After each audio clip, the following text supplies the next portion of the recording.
Good day, guys, and welcome to another episode of Riding in Tandem. RIT, Riding in Tandem, RIT. With me, RM. And me, Elaine, at sa episode na to, subukan natin ang Changan Eyado Plus Lux. Ano, ready ka na? Parati naman tara na! So come on, get happy. Come on and get free. So come on, get happy. Ang makina nito ay 1.5-liter gasoline engine. May maximum power ito na 105 horsepower at may maximum torque naman na 145 Nm. Ang transmission nito ay 7-speed wet-type DCT. The temperature rising, I'm unpredictable. So come on, get it on. Importante talaga ang budget kasi mayayari tayo pag wala. Kaso, ang sad naman pag puro budget. Buti na lang, meron ng ganito. Compact sedan ang size, pero mas mura pa sa subcompact sedan ang presyo. Aba, matinding hot to! Sa unahan, classy and slightly aggressive yung design. Classy dahil may mga chrome insert sa ilaw at sa grille. Aggressive dahil sporty yung lines and shape. Ilaw pa lang, parang galit na galit na. LED ang DRLs at projector halogen ang headlights. Malaki ang grille at ang bumper naman parang malaking sporty air vents lang ang itsura. May front chin pa at stock lang yan. Sa sides, makikita mo yung haba ng sasakyan. Sobrang haba nito. Yung mga lines din, napakalinis, no? Swabing-swabe lang. Ang signal lights nito, nasa side mirror. At ang pinaka-paborito sa design nito, yung unahan na part. Kasi kahit tignan mo siya dito sa sides, kitang-kita mo yung aggressiveness ng unahan. Naka 16-inch na rims na rin to. Ang size, 205/60R16. Sa likod, napakalinis ng design. Ito yung itsurang hindi kaagad naluluma. Naka-shark fin antenna, may defogger, third brake light, reverse camera at parking sensors. Ang reverse light nasa gitna. Pagbukas nyo ng trunk, spring-loaded kaya kusa na siyang umaangat. At sa loob, grabe, napakaluwag ng space.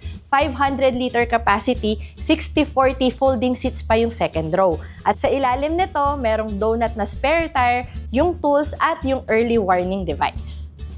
Pagpasok mo ng sasakyan, grabe, impressive siya talaga. Kasi akala mo, mahigit 1,000,000 yung presyo ng sasakyan, pero hindi. Bakit? Kasi pagtingin mo pa lang sa dashboard, meron siyang parang metallic finish na parang bakal yung itsura, merong piano black finish. Pag hinawakan mo nga yung mga sides nito, soft touch material. Imagine mo pati mga pintuan niya, merong mga leather, pati center console, leather. Ang upuan lang yung cloth. Pero sa Pilipinas naman kasi maganda rin yung cloth kasi para hindi masyadong mainit yung upuan. Yung screen nito, dalawang malaki. 10.25 inches yung instrument cluster, 10 inches naman yung infotainment system at meron din tong Android Auto at Apple CarPlay. So ano pa ba hahanapin mo, 'di ba? Yan lang naman yung hanap ko sa sasakyan eh. Plus yung aircon nito, lahat ng mga controls nandito lang. So pwede mo siyang pindot-pindutin lang.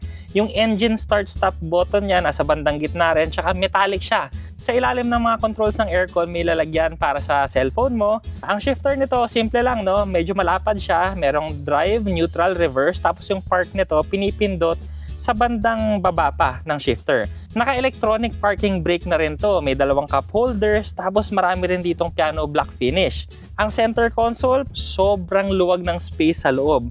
Plus, meron din tong compartment dito sa ilalim. So, open space siya, meron ding type A na USB. At meron ding power supply sa kabilang side. Ang manibela, urethane, pero malambot pa rin naman siyang hawakan tsaka chunky. Sa right side niya, may mga controls para sa infotainment system. Sa left side, design lang. Power adjustable din yung side mirrors nito at ang manibela, tilt and telescopic yung adjustment.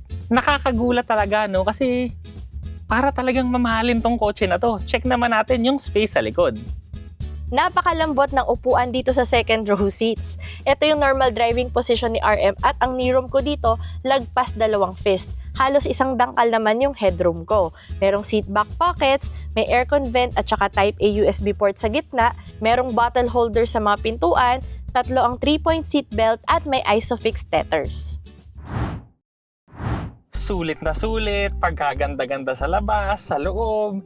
Pero syempre, di ba, ang importante naman kung kamusta ba siyang imaneho. So yun naman ang subukan natin ngayon. Sa pagmamaneho naman, syempre, unang usapan na natin yung steering. So pagka nasa subdivision ka or sa parking, kagaya kanina, napakadali lang niyang iliko. Hindi siya sobrang lambot, hindi rin siya sobrang tigas, no? Basta malambot siya. Yung easy lang i-maneuver. Pero pagka kunwari ganito na provincial roads ka na, derechuhan, napakaganda ng steering kasi medyo nagkakaroon siya ng feel, no? Medyo tumitigas siya habang bumibilis ka. Napakaganda nun kasi hindi siya twitchy kahit sa high speeds. Yung pakiramdam mo sa steering sa kanya, stable na stable. Yung suspension naman, saktong-sakto. Hindi siya matigas, hindi siya sobrang lambot, pero komportable. Oh, pero pag nagmamaneho ka na ramdam mo na kayang-kaya pa ng sasakyan na mag-corner ng mas mabilis. So, ganun yung feeling sa kanya. Kahit palitan mo to ng mas malaking makina, kayang-kaya ng suspension lumiko kasi hindi siya mabody roll. Sa pedal feel naman, no, sa braking, very natural lang siya. Konting tapak, mararamdaman mo kaagad. Pagka diniinan mo, malakas din yung preno. Ang throttle naman niya, no, responsive din, okay din siya. Pero mas gusto nitong sasakyan na to, yung easy ka lang na merong diin. Yun yung gusto niya kasi para siyang sprinter na pabilis lang siya ng pabilis kasi ang nakatulong dyan yung wet DCT niya. Karga lang kasi siya ng karga ng upper gear kaya ang bilis siyang mag-shift. Kaya mararamdaman mo, kunwari mga 60 pataas ka na, 60, 90, ganyan. Basta pataas yung speed mo, ang ganda ng transmission. Long distance sprinter ang dating ng kotse sa akin. Ang maganda rin, no, dahil wet DCT siya, hindi siya jerky sa mga low speeds. Oo. Merong dalawang drive modes to. So, ang gamit ko palagi kasi yung Eco kasi hindi naman ako nagmamadali eh. Mas gusto ko yung makatipid. So, ang maganda naman dun, ang baba ng revolutions niya per minute, RPM. So, napapansin ko minsan 1,400, 1,500. So, kung ganun lang yung gamit mo, napakatipid nito sa gasolina. Actually, kung saan-saan na kami nakarating, 1 bar pa lang yung nabawas sa gasolina namin.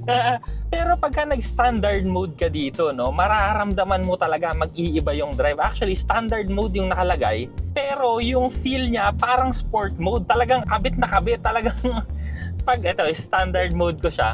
So, pagka nag-gas ka, tumataas na agad yung rev mo. Tapos yung shift mo, talagang mararamdaman mo talaga na yun, may ganun.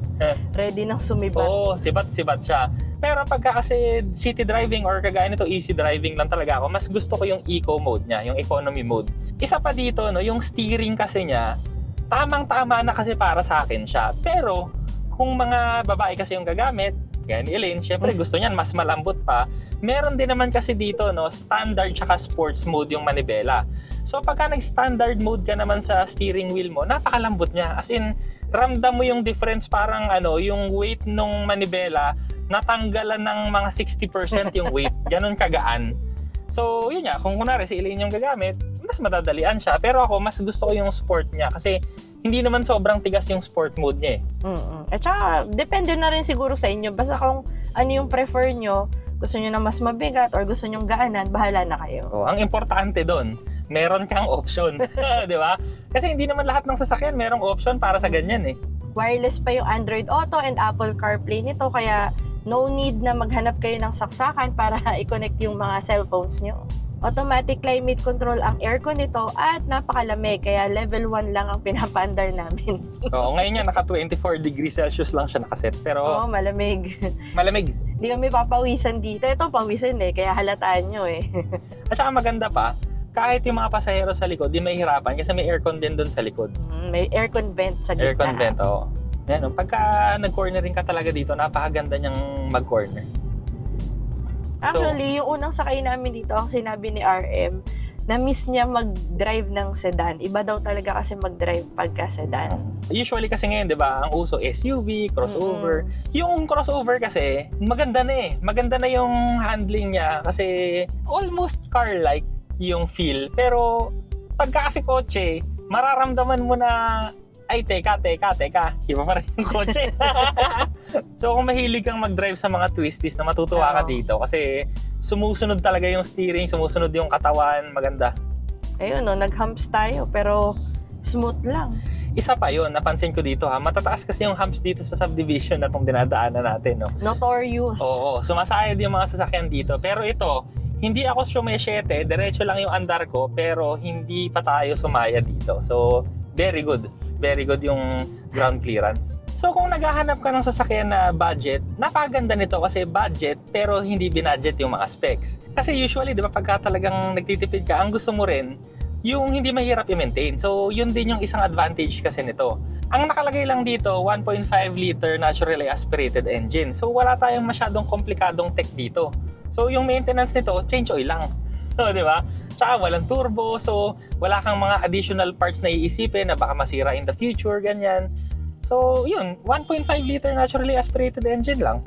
Tsaka isa pa, no, yung luwag nitong sasakyan nito para dun sa presyo niya, maluwag talaga, lalo na yung trunk space niya.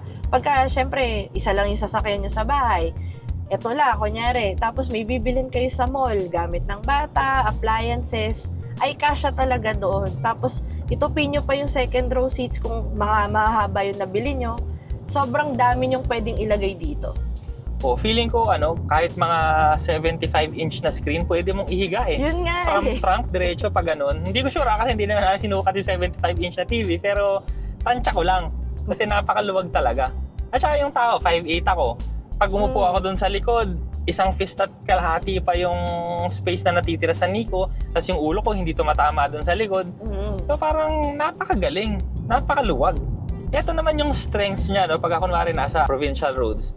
So ang andar ko ngayon 60 kilometers per hour. Yung ganyan lang, tapos kunwari diniinan mo siya ng konti, yung dahan-dahan, suwabeng-suwabe, linear yung acceleration niya. Basta swabe kang magmaneho, napakaswabe nito. Ang warranty ng Changan ay 5 years or 150,000 kilometers, whichever comes first. So kung kukuhanin nyo siya kunyari na hulugan for 5 years, naka-warranty ka pa rin pag natapos mong bayaran. So ibig sabihin, safe ka kasi naka-warranty ka pa hanggang mabayaran mo, di ba? Sa safety naman, 4 ang airbags na kasama nito, sa driver, sa passenger at sa sides. Ang Changan Eado Plus Lite ay nagkakahalaga ng 750,000 pesos. Ang Lux naman ay 799,999 pesos. Ito naman ang safety and security features. Maraming salamat po sa Changan Philippines sa pagpapahiram nila sa amin ng sasakyan. Kung naghahanap kayo ng sasakyan pero naka-budget kayo, pero ang gusto mo, hindi mo ma-feel na naka-budget ka. Ito, maganda talaga siya pang everyday, very spacious, very comfortable, matipid, at saka yung mga features kasi nito like Android Auto, Apple CarPlay, sulit na sulit. Para sa akin naman, gustong-gusto ko kasing itsura nito yung dating niya, yung looks niya, yung interior niya na napakasosyalin, gustong-gusto ko yan. Plus yung mga sinabi nga ni Elaine, kasama ng Android Auto at Apple CarPlay kasi para sa akin parang yan na ngayon yung standard. Dapat meron, lalo na to wireless pa. So kung naghahanap ka ng gano'n na sasakyan pero budget friendly, very good to. So kung ako sa inyo, punta na lang kayo sa pinakamalapit na Changan sa inyo at mag-test drive kayo nito. Maraming salamat sa panonood. Sana nag-enjoy po kayo at may natutunan kayo sa video namin. O, next video na! Masyon mula kay Arlen at Elaine. RIT, riding in tandem. RIT, riding in tandem. RIT, riding in tandem. Siksik impormasyon mula kay Arlen at Elaine. RIT, riding in tandem. RIT,